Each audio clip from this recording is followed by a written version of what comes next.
Network Entertainment. It's really something that we have to accept that it does come and go. Right. Ultimately, that everybody wants true happiness. The goals and the dreams that we have, they're all linked to us being happy and content with our lives. When I get this job, I will finally be happy. Yeah, or when I get lose weight. exactly, or when I get this relationship, then I'll finally be happy. Right. When none of those are for sure or certain, and across our lives we get to experience things and find out new things about ourselves. And so the happiness and the contentment that you should be feeling is not at towards the end of your life, but throughout that process of finding yourself.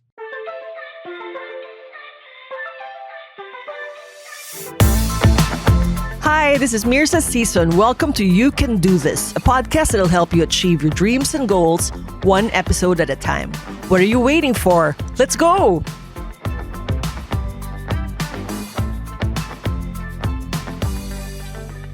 So it's the time of the year when we all see red. Literally, red hearts festooned everywhere you look. People in red clothing. Well, red hair. Ito naman pink. Red merchandise displayed in the stores. How can you ignore it? And figuratively, many people also see red, as in the metaphor for anger, because they're unhappy about not being in a romantic relationship, especially in a society that places emphasis and expectations on finding and falling in love. But are romantic relationships really necessary to lead a happy life?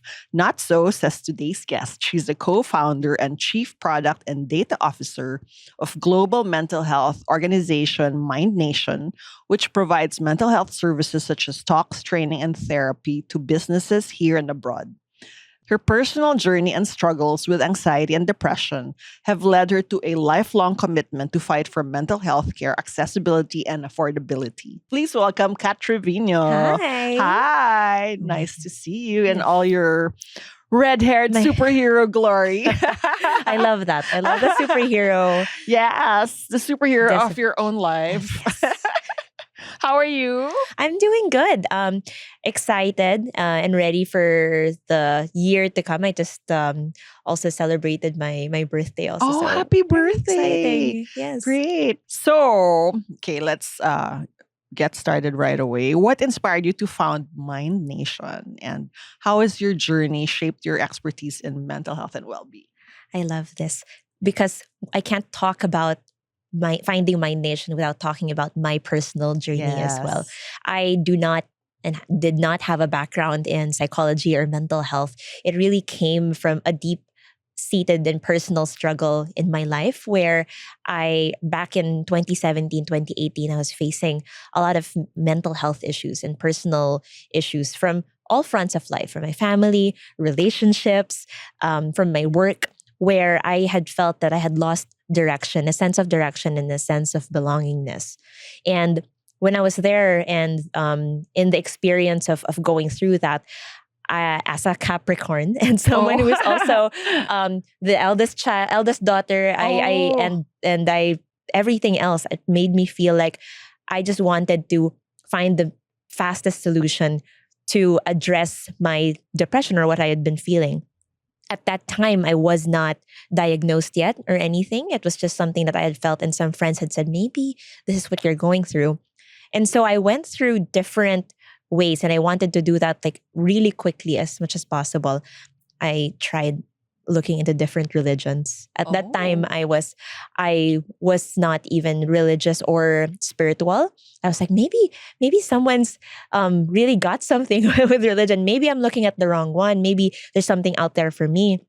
Went through Bible study, spoke to different people about it. I went through like different churches. Also, I also went through therapy. And in that process of therapy, that's where I found out how flawed and lacking the system, the mental health care system in the Philippines was. It was so hard to look for an expert.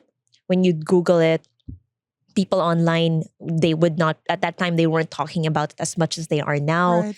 And even across my family, my friends, and in the workplace, it's something, it felt like it was something so taboo that Yeah. you had to always be happy. You just need to forget about it.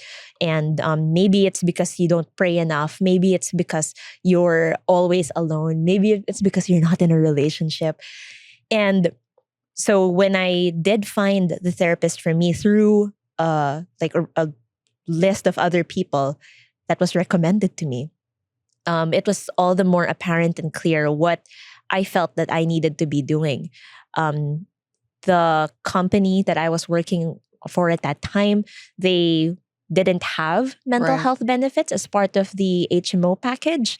And it felt like a weird thing for me to try to understand, where if mental health is so important, if it's linked to every other aspect of our life, our ability to function and be productive and be happy, why is it not a big priority? So I got connected to several people, NGOs, partners. I wanted to join NGOs. And while that work was going on, I was also looking towards other ways that I could also best support myself, which was join an NGO, an environmental NGO. I got into diving, I got into jujitsu, just everything just to make sure that I had got all bases covered and do the work. And throughout this whole journey of soul searching, would you say that now you are happy? I would like to say that I am happy, but also I'm okay, and I'm learning to be okay with the times that I'm not. Okay. I think when we talk about happiness, and that's something that I really struggled with in the past, I had to be happy. I had to be like it's a content. goal. Exactly. When happiness, like any other emotion, is really fleeting, and it sounds like a sad thing, but it's really something where it's there, you appreciate it, and you allow it to just pass and feel that emotion. And when you feel sad, you appreciate it also. Recognize the depth of the sadness or the anger or frustration that you feel, and let it pass as well. And it's that balance of emotions that really drives good mental health and mental well-being, our ability to go through all of these different emotions. I think for me, it's not a question about ultimately being happy, but being human and being content with who I am and being kind to myself. I am so much more kinder to myself than the way I was before, where I felt so much pressure to just be a certain person and to be positive and happy all the time. So would you say it's an emotion rather than an end goal or a Yes. destination? Yes, it's really something that we have to accept, that it does come and go. Right. Ultimately, that everybody wants true happiness. The goals and the dreams that we have, they're all linked to us being happy and content with our lives. When I get this job, I will finally be happy. Yeah, or when I get lose weight. Exactly. Or when I get this relationship, then I'll finally be happy. Right. When none of those are for sure or certain, and across our lives, we get to experience things and find out new things about ourselves. And so the happiness and the contentment that you should be feeling is not at towards the end of your life, but throughout that process of finding yourself. And that's for me something that I'm learning to still Right. be able to do. And how is happiness different from contentment? And there's a World Happiness Survey that happens every year, but actually they measure life satisfaction in countries based on maybe the conditions or health and other factors. How for you, what's the difference between happiness and contentment and life satisfaction, or are they all the same? There are underlying similarities with that. When you're content, you're a lot happier with your disposition. You feel like, That's okay, true. anything that comes my way is fine. Anything that's added is a bonus, and it's great. But overall, if whether I lose or gain something, I am content with my life. And I think we'll talk a bit more about that later. But right. when it comes to happiness, it's this feeling and the emotion of right now. Are you genuinely happy with where you're at? Contentment is more far reaching. And when we're talking about contentment and happiness, it also has a lot to do with being resilient, that no matter what negativity comes your way, your ability to bounce back and become better from where you're at is has a lot to do with being contented. So it's not the absence of problems, Yes. but your ability to deal with them. Exactly. And become grow resilient. from exactly. Right.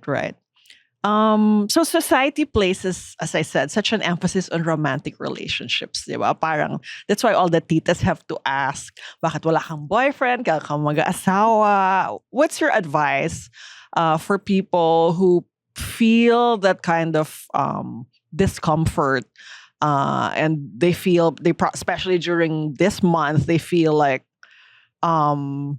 so, what's the word? Maybe they feel FOMO for not, having a date on Valentine's Day, or like maybe they detest the whole month of February. What's your advice for people who have to go through that kind of feeling of not belonging? I'm going to put this in context first. Number one, this is the longest time I have been single in my life. You mentioned that you've been single for 7 years. For 7 years. Right. And I don't know if it's going strong. But I have been single for 7 years. And also, I had mentioned I'm the eldest daughter. Yes. Eldest actually in my family. Expectations galore. But also amongst my cousins, I'm the eldest also. Oh, in the clan. Exactly. Okay. So the expectations of the titas. Oh my gosh. I be the first, and the grandmother, I be the first to settle down is really high, especially here in the Philippines. Right. And so when I talk about like being single and the length of me being single, unfortunately, it's not by choice that I do that. There are some instances in some months where I'm like, you know what? No, I'm happy being single. But do I feel bad about certain days where I feel like I'm doing all of these amazing things? And I remember it happens actually far more often than I would like it to, where I have all these amazing things that I'm doing in my life, receiving awards, going out, doing podcasts, doing interviews. And then I travel. And then when I go home, I feel very sad that I don't have anyone to talk about it with. I feel sad. Like of course, my friends are all around me and, they know what's been going on, but no one to just like chill in the couch with and talk about like all the stuff and, the little things. The coffee was wrong. The little nuances in my life.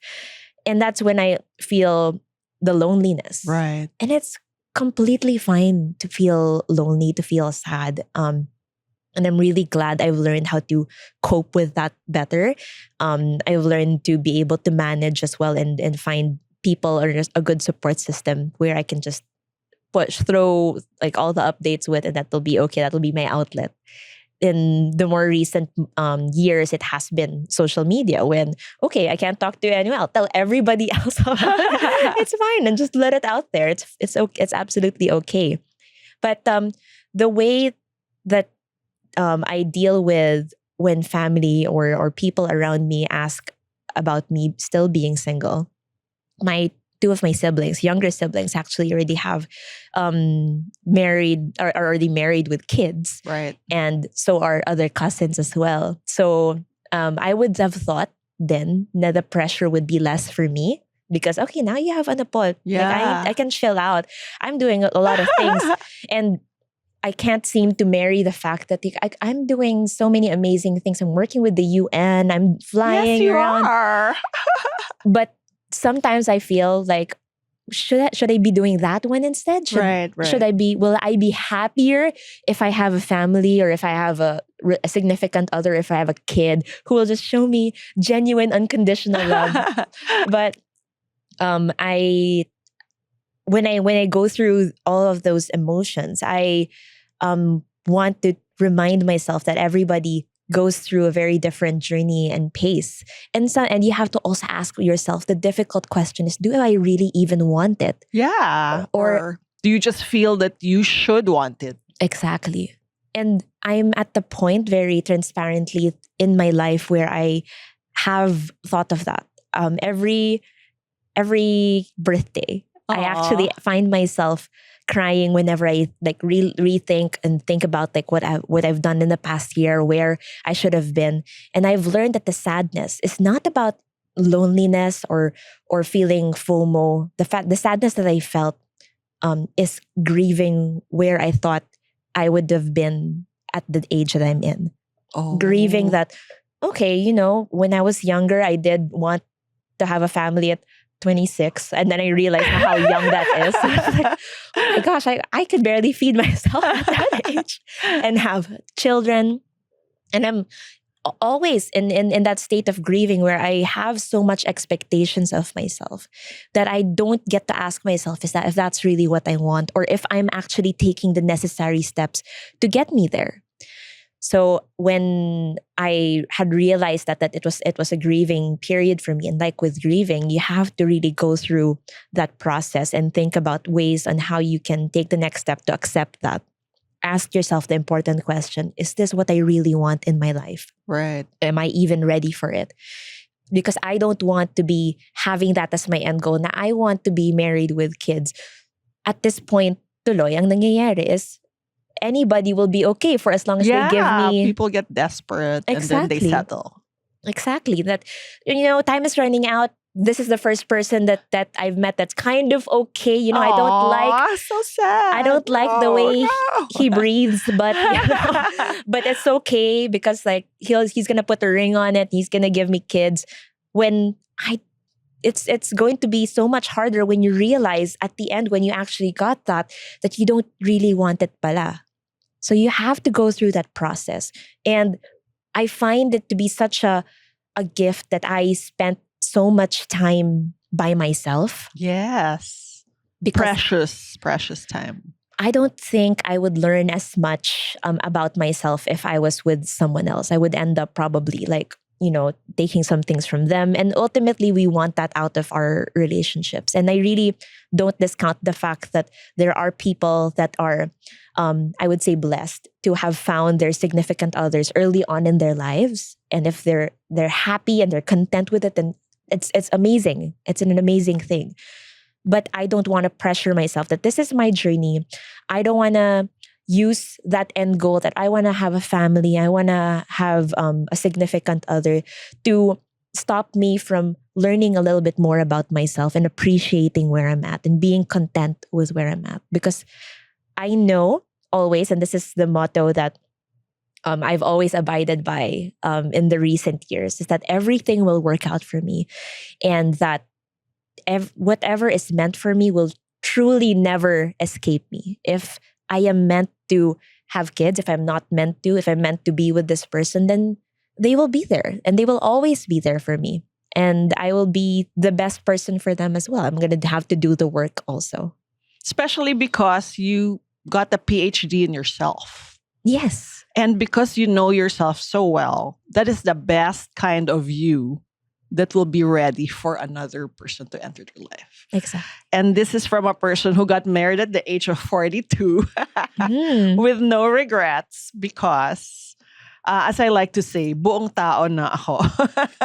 And dapat dalawang buong tao ang dapat maging together. Do you agree? Yeah, I have learned to understand that a lot of mental health concerns do stem from childhood and even relationships. Right. And a lot of that is because during the time that we are growing up, our parents are also figuring themselves out. They're figuring out their footing. They're realizing some things about themselves that they haven't realized before. And even parents naman at a later age, they still get to do that, but they've developed a lot more and healthier coping mechanisms. So there are actually studies where it's a lot healthier for you to be a parent at a later stage in your life when everything's a lot more stable. It's different for everyone, I'm sure, but if that fact or that idea is any consolation for those that are still trying or still searching or still want that, you don't have to feel the pressure that I know there's a timeline, but there's so much technology now. Yeah, you can freeze your eggs. And what else? There are other ways, right. To be a parent, to be a mother, where you don't have to be doing it even by yourself. You can get a surrogate, you can adopt. Exactly. And we recognize that those options always are not easily accessible. Of course, there's a degree of privilege for you to be able to have those options. But at the same time, there's really nothing that you lose also by really taking time to understand yourself better and be content with wherever you are at in life, and recognize and acknowledge.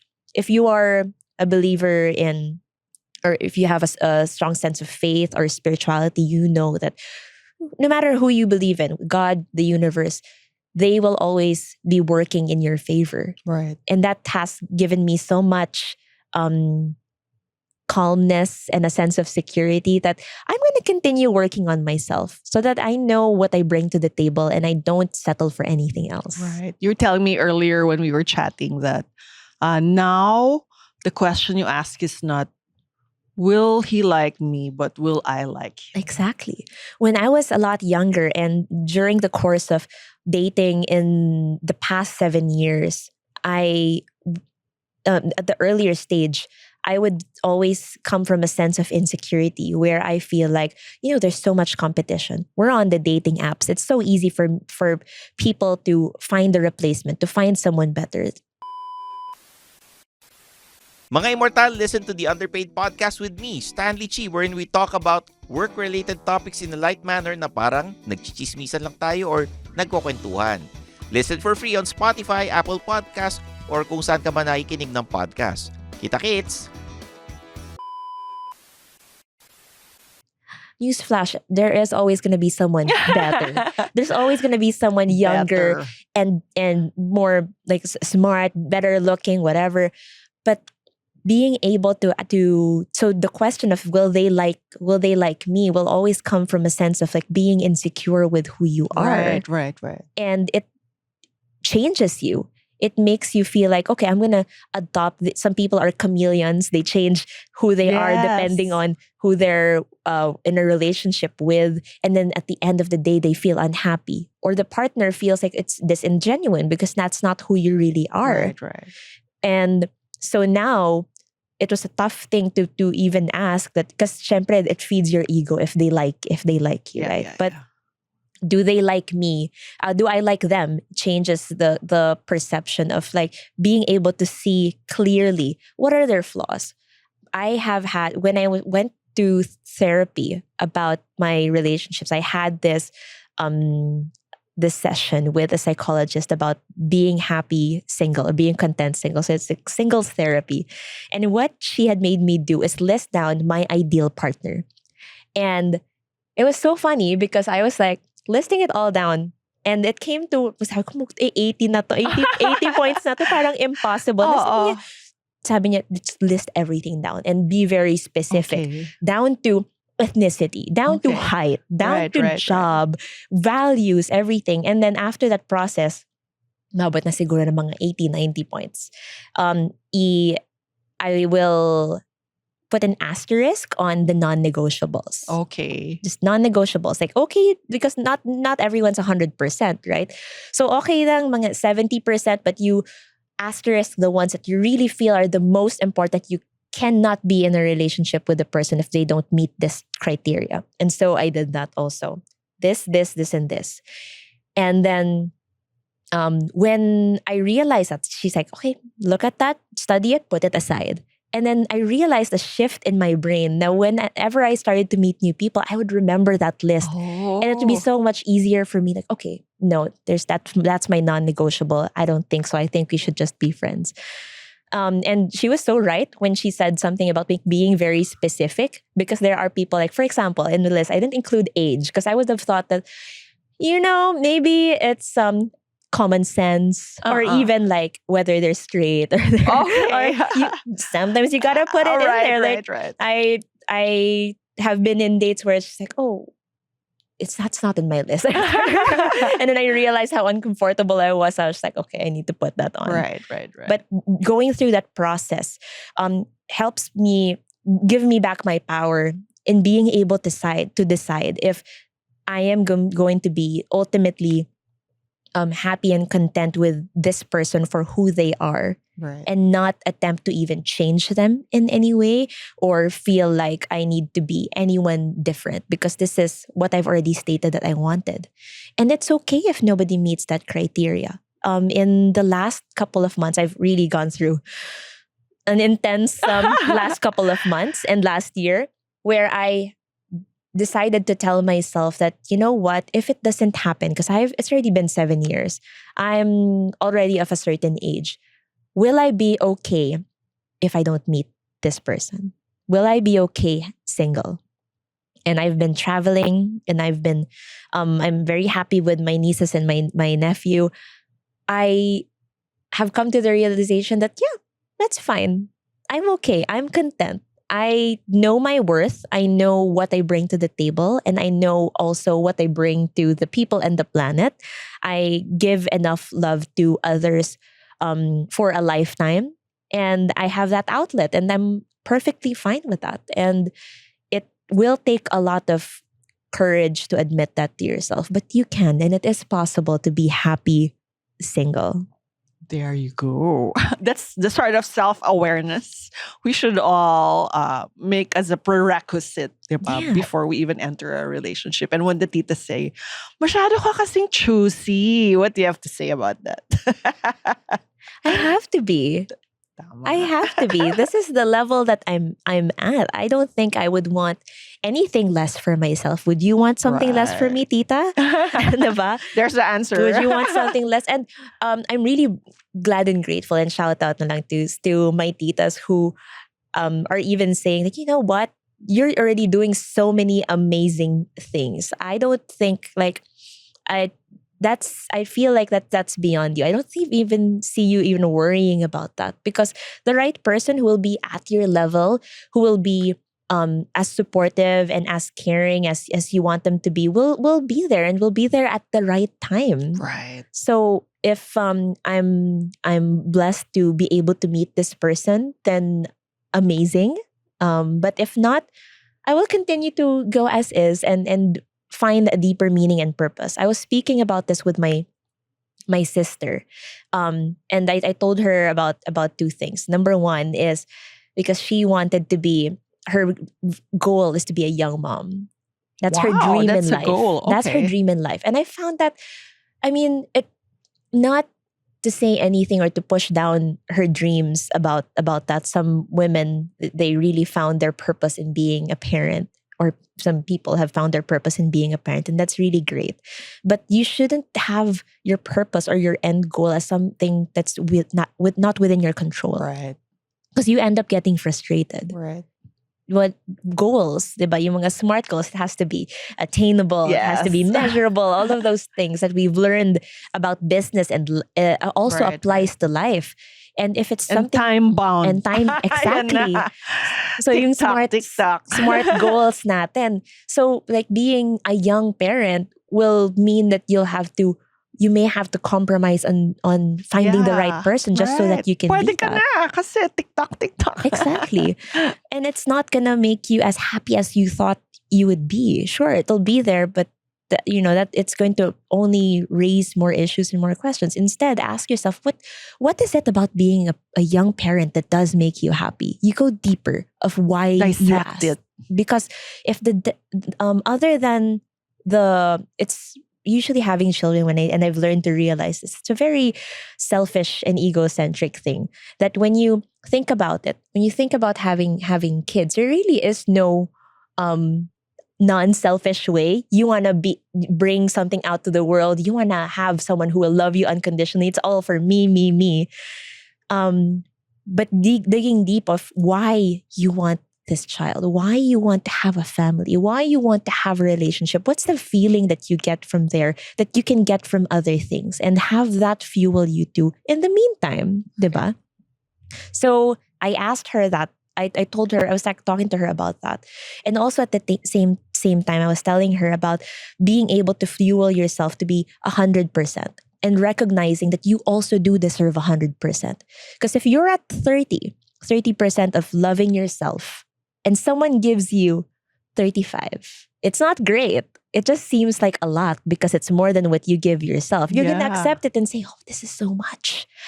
I want it. Yes, even though they're only giving you the bare minimum. Right. And so many people fall for the bare minimum because they just think that, there's no one that's going to be any better when you can lift yourself up and show yourself and show others the kind of love that you give to yourself, how you spoil yourself, how you treat yourself, and all of the other things that that you assume a relationship or a child is supposed to give you. You've already given to yourself, and everything else is just additional. Wow. How do you address or maybe reconcile? How have you reconciled with yourself people's nagging fear of ending up alone? Maybe that's what it's about. Like Valentine's Day, it's not really about wala akong ka-date, but maybe they're thinking super long term. Now, what if I end up alone? It's a sad thought. It's really a sad thought. And even like ending up is already the thoughts of even death and ending, life ending as we know it. Right.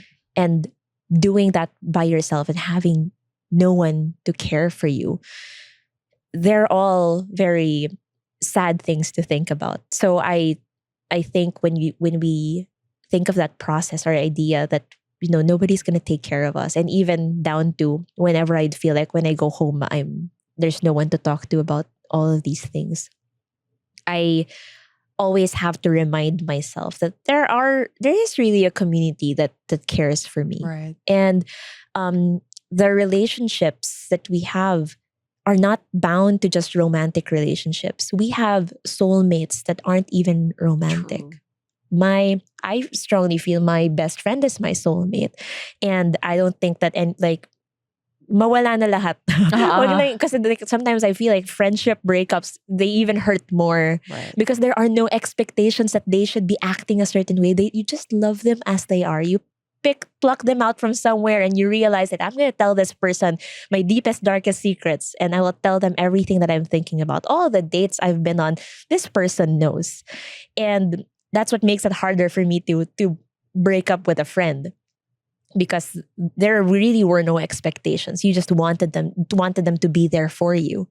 And so when I'm reminded about ending up alone, I think about all the best friends that I have, the journey that I've been through so far, and the people that I've touched. I think the impact that working in an NGO and working for and with people that are not as well off, or that are not as privileged, they've put things into perspective for me with whether that's with my depression or my unhappiness with my work or where I'm at. And I realize that there's so much more to life than worrying about ending up alone. What is my impact to this world? What am I bringing to this world? There's so many issues. There's so many global issues that everybody's voice, your voice, can make such a huge impact on. And I know for sure that I will end up happy just being able to do the things that I do. Because I know for a fact that the things that I've done in my life, whether that's to continue with mental health, move forward with my environmental advocacy, if I ever stopped now and decided that, this is it, that's okay, I would be content. I would be happy with it. And when you think about being alone, maybe it's really a bigger question of are you happy with your life? Yes, true. There's a difference between being alone and being lonely, because we're never alone. You're never alone. Right. And now we shall reverse engineer this happy state. Okay. And break it down into your 5 steps towards being happy, no matter what your relationship status. Okay. Well, number 1, I think the most important is to be able to find the time to develop that self-awareness. And the best advice for that is to go to therapy. Whether you feel right now that I'm okay, I don't need therapy. Yeah. That's where the stigma comes from. Yes. Where you feel like you only go to therapy when things are really bad. But you do a check-in, just like how we go to the dentist for just annual stuff, or physician for just checking in if we're healthy or not. The same way, Right. just checking in. Again, I recognize that not everybody has the resources to do that, and my nation's working on it. But there are available resources. So my nation has 24/7 chat that you can talk to for free if you want to talk about anything under the sun. If you want to check in, and they're able to triage you, okay, you need to talk to a therapist for this, then they'll be able to support you along the way. But therapy has been such a huge part of the self-awareness journey that I've had. And it's helped me also work through a lot of my traumas and the reason why I feel this way, the reason why I feel a certain type of way with relationships, because this is how I view my dad. This is how I view the relationship with our parents. Yes. So it all factors in. Exactly. Your very first idea of love and relationships are coming from your parents. So how does that view of love affect you as a person, and how does that come out and project in your how you deal with relationships? And it's either I model some of the good things, and then I'm able to fight out some of the things that are not ideal. And therapy does all of that. It's not the same as going to a friend, because sometimes the friends, they're not as capable and they're not the experts unless they're also therapists. Okay. So that's one. Yes. Number two is being, I would strongly recommend that you volunteer or look for missions or a purpose outside your current job. If your current job right now is giving you purpose, and there you can find it anywhere, whether you're working in the bank, you're working in fast food, there are ways where you can find purpose and meaning in that. I love making people happy. I love being able to provide financial security for my customers. That gives me so much happiness. That's something you need to ask. You need to ask yourself why you do the things that you do. And if you don't know, if I'm only in this job because I only need to make money, I only need to do this, this is the only thing that's available for me, look for ways outside of work where you can find or fuel that a purpose. Right. I've learned that through diving. I love the water. I've learned and saw and have seen the greater purpose of being able to help others that are not as privileged, and fighting for the things that may not be directly related to me, but I know struggle as just as much, if not more. And that puts a lot of things into perspective. We talked about earlier how that has shaped me thinking about like, oh, this is my problem. It's the woe is me. To thinking about the bigger thing and recognizing that there's so much more to life than relationships and the fear of being alone. Right. It's such a great way to put that into perspective. The third would also be finding and fueling that support system. If you feel that in the friendships or in the relationships you are now, even in the family dynamics that you are now, that you don't feel safe to be yourself, you don't feel secure, you don't feel like you can tell them anything without judgment. And also, if they're not giving you advice that will only elevate you, because there are some na enablers lang, diba? Yeah, true. That will just say, oh yeah, you should go buy that, even though hindi naman talaga something that you need. You need always the cheerleaders or the advocates that will always be by your side and tell you when things are not right. Well, and that you trust them. If you don't feel like you have that, make an effort to look for that, because that will mean so much more than any romantic relationship that you'll have. Having a support system or feeling that sense of belongingness has helped me in such a way where I'm okay with where I'm at, because I know I have people I trust. There are people that love me and support me and will tell me the right things when things get hard. So that was number 3. Yes. Number 4 for me is to be able to find time to listen to your body. And that's different from self-awareness, because self-awareness is more of like your thoughts, your feelings, the things that you have been working on internally. But our physical body, always finding the time to move, relax, rest. We talked Rest. about that also earlier. Because if we're always go, go, go, we don't really take that, allow our body to take the time to refuel and recharge. And that's connected to your mental health. That's connected to your overall feeling of contentment in life. And it doesn't mean work towards your dream body. If you want to do that, that's great. But anybody can be a dream body. It's for as long as you're healthy, you're moving, and you are taking that time for rest and relaxation and allowing yourself to just sit still and be happy and content, not doing anything, which, side note, I struggle with a lot. Me too. Diba? Na parang chill ka lang, it's okay. And knowing and recognizing that rest is productive, Right. that helps as well with your overall happiness and contentment. For my last, I would really suggest that being able to also do the work when it comes to the day-to-day negative feelings. And that means not forcing or pushing yourself to be happy all the time. And recognizing that when you do feel bad, it's okay to sit there and be there and just stay in that moment.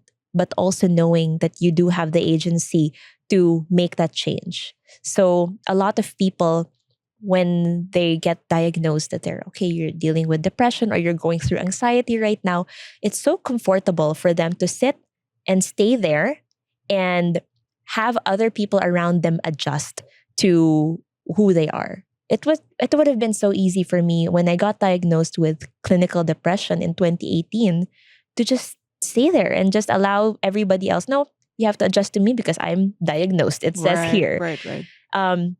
And it's not anyone's responsibility to get you out of that pickle or that rut that you're in. It's yours. And you have the capacity to be happier. You have the capacity to be more content in life and to move through whatever you're going through for as long as you choose it.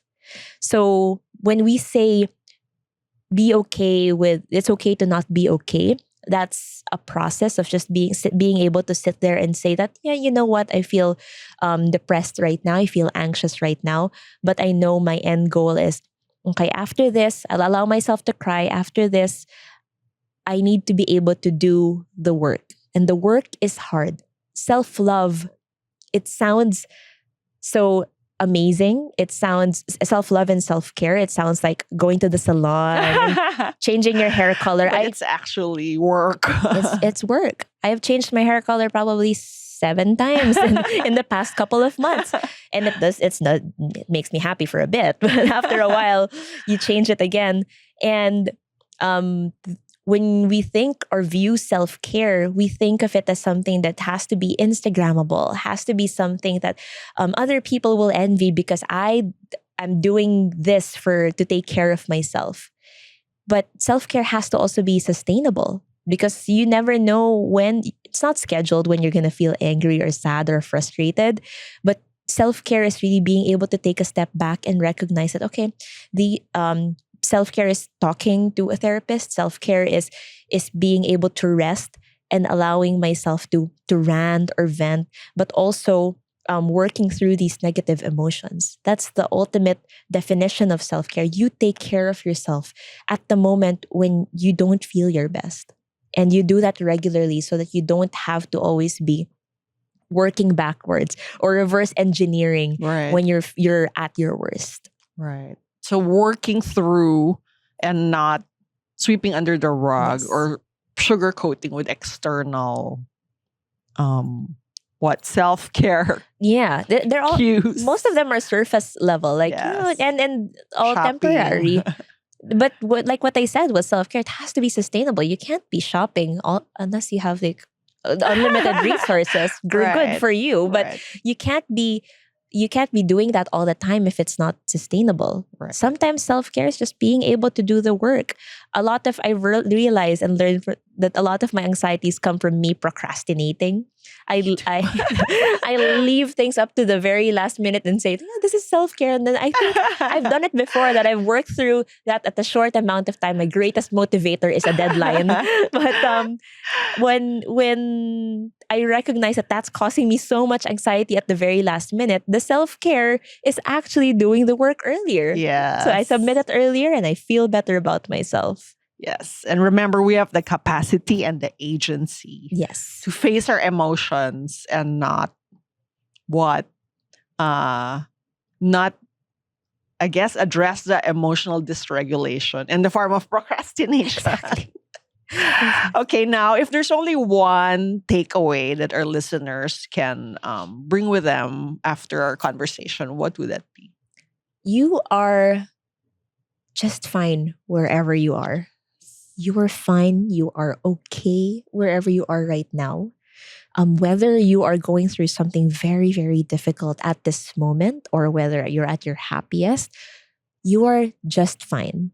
And a lot of the unhappiness comes from feeling like there's always something better. And yeah, you could get something better. It could be better. And it's great to be happy and be excited for the future. Those are wonderful things. But more than anything, being grateful that right now you're able to listen to this podcast. You have the time to listen. You have the time to sit down, or maybe you're in your car, and just be grateful for everything around you. I have the ears to listen to this. I have the eyes to look at this. And knowing that wherever you are in life and wherever life takes you, you will be fine and everything will really work out for you for as long as you are able to also do the work. Wow. Thank you so much, Kat. Thank What a you. wonderful conversation, and very timely for all the listeners who, if you're feeling a little FOMO and you think you're not happy, maybe this will open your eyes to what happiness truly means. Yes. Thank you. Where can people find you or learn about what you're doing? Right. So you can find me, and hopefully in the future, if I do get into a relationship, Oh, yes. I can also share advice on that. Pending. We'll put Yes. a pin on it for now. Yes. I'm still hopeful. We're in the beginnings of one, right? Yes. Oh my God, I feel the pressure. No Because pressure. I have to keep asking myself if I have to remember, do I like them? Number ano na ba siya sa list? Nasa Parang- number ano na tayo? Di ko alam. Mahaba yung list of 90. I have to review my list again so that I'm Right. reminded. But yes, if you want to follow me on my many adventures, you can follow me on Instagram at Sinosikat. That's SINOSICAT. Or on Facebook as well, Kat Triviño. But what I would want you guys to follow more than anything is Mind Nation. Yes. At Mind Nation. On Instagram, Facebook, LinkedIn, and Planet Cora. Planet and then CORA. If you want to learn about more volunteering opportunities and ways to find and fuel that purpose within you. And book your free call at Mind Oh, Nation. yeah. Because that's the first step to being happy, no matter what your relationship Yes, status. just chat with us. It's 24/7. So we've gotten a lot of wonderful feedback from it, and we're really grateful. And I'm very grateful that I'm able to provide that. So Yes. Congratulations. It's now global. yes. So that's so amazing. Do you have a spike every February in calls? Yeah, actually, yes, February, usually also December, because Yes. people feel I think it's when you feel you ought to be happy. Right, Those right. months. so. Yes, we do. So it's great though. I love that more and more people are actively embracing Yes. therapy. Right. Thank you. Thank you. All right. Bye. Thank you for listening to You Can Do This. If you want to know more about me, visit mirza.com. That's MYRZA.com. And follow me at Mirza Season on Instagram, Facebook, YouTube, TikTok, Twitter, and LinkedIn. If you like this episode, please don't forget to rate it 5 stars. Hit the follow button on your podcast streaming platforms and hit the notification bell to get alerted every time we release a new episode. Catch you at our next convo, and always remember, you can do this.